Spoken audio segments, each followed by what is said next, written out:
let's do a GPS speed test on the Engine Pro 2.0. We'll use our feet only. We are at a full charge.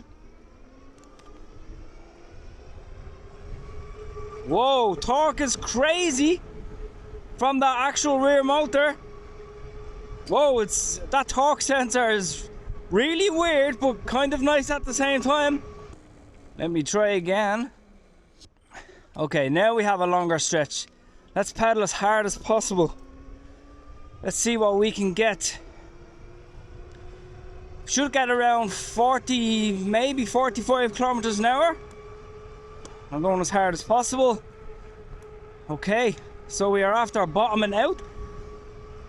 So the fastest I can actually get on this is 41 kilometers an hour. Accelerator only.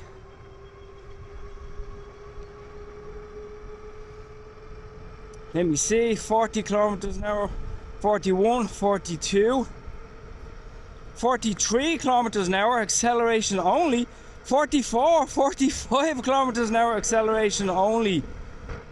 It feels, so basically you go faster using the acceleration only on this bike. The torque sensor is nice, but for some reason, even if I pedal as hard as possible, I'm on the H Shimano gear. There seems to be some sort of lack in the sensor picking up the amount of torque I'm giving through my legs, but it's not a big deal. I mean, 40 kilometers an hour on an e-bike is absolutely nuts. If you do a brake test as well, whoa, gee. Excellent braking. You do have, of course, full hydraulic brakes. I will give my overall verdict on this bike. Let's have a look what the suspension is like. You do indeed have actually front suspension and rear suspension. You can lock it if you want. I think the torque sensor needs to be dialed in a little bit more. It's almost perfect. It's just not right, but it's almost there.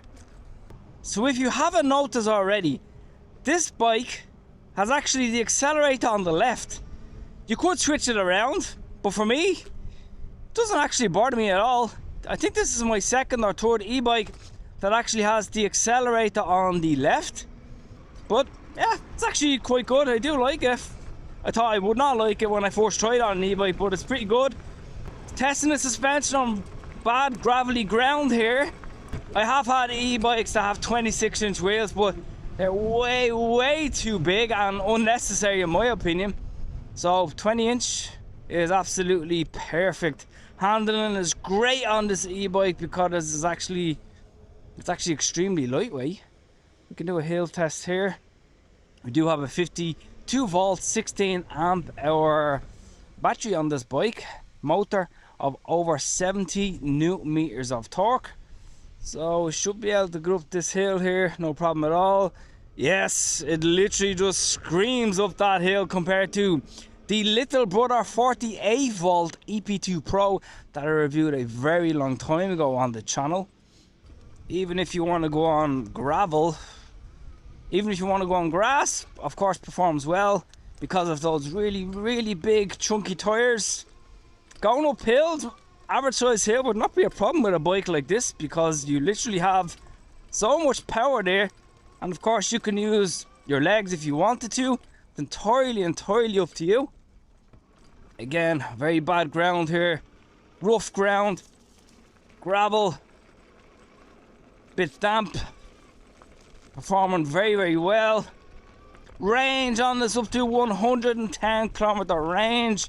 Of course, depending on what speed you're going, what system mode you're going, it all depends on those factors, but you know, overall it's actually quite decent.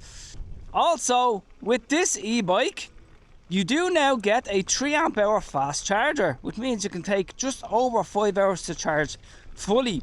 So a lot of e-bikes seem to be adopting fast charging now, fast charging adapters, which is really nice to see. No complaints. You get 2 keys with this. You get the back rack that supports up to 25 kilograms. Really nice e-bike. Absolutely love it so far. Let's talk about it a bit more. Give my overall verdict on who it's for and is it worth the value that they are asking.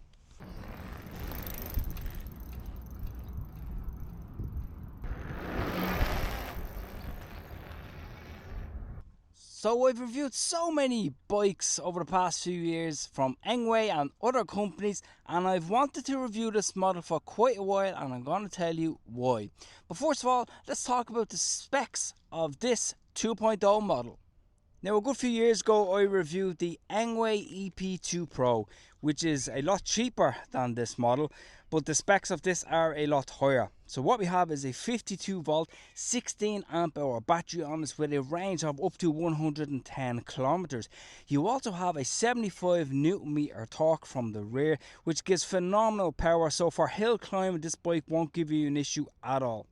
But over the past while I've noticed e-bikes manufacturers are adopting 8 Shimano gears, which means if you are on the 8th gear you are assisting the motor even more, which will of course give you longer range instead of the 7 Shimano standard gears, which I do prefer. So for that reason this definitely gets a thumbs up. It also has front suspension and that midpoint suspension here, giving you really nice comfort, and the saddle on this is very nice material, very soft, plus it's also vented, keeping you cool on hot days. And also with a bike with the speed of this that I'll talk about in a minute, don't worry, I'm going to give my overall opinion now in a second. You have full hydraulic brakes with this, which of course gives you really good stopping power, and 160mm disc rotors, which are vented quite well, so there's no worries about stopping. Even if it was raining you would not really have an issue. As you saw from the speed perspective, I did get over 45 kilometers an hour using the accelerator only, and that was with wind actually coming towards me today, which is very bad today. But of course for some reason the torque sensor doesn't seem to be dialed in just right, and I'm kind of limited to 42-43 kilometers an hour. It feels like it's not letting me push the bike that little bit further, but it's not really much of a complaint. 40 kilometers an hour on an e-bike is more than enough. You do get a very nice modern LCD display on this, which you can also adjust the parameters on this. So if you live in a country where it's very restricted, you can restrict the speed on the Engwe to 20 kilometers an hour or 25 kilometers an hour, wherever you want to do. I'll give you a closer look at that in a second. Plus also, compared to some other e-bikes, this bike is foldable. You just release the latch here and then the bike collapses into itself. It is still big in saying that, but you know, you do have that kind of convenience factor if you have a bigger car to put it into. So I'll give you a closer look at the bike, then we'll talk about my overall verdict. So this is your display here. You have 5 gears. You simply change them by using your buttons here. Of course 0 if you don't use any power at all. You just pedal the bike as normal if you don't use any battery. Or you can go up to the 5th gear, which will basically give you the most assistance, give you the higher top speed wherever you want to do. You have very nice gear shifters here. The bike does shift very well. Grips not too bad. I mean, they could be better, but I mean, you can't complain a lot because it is kind of nice and soft here. So on long journeys you have that comfort on your palm region there. Of course you do have those really nice full hydraulic brakes with those big huge rotors.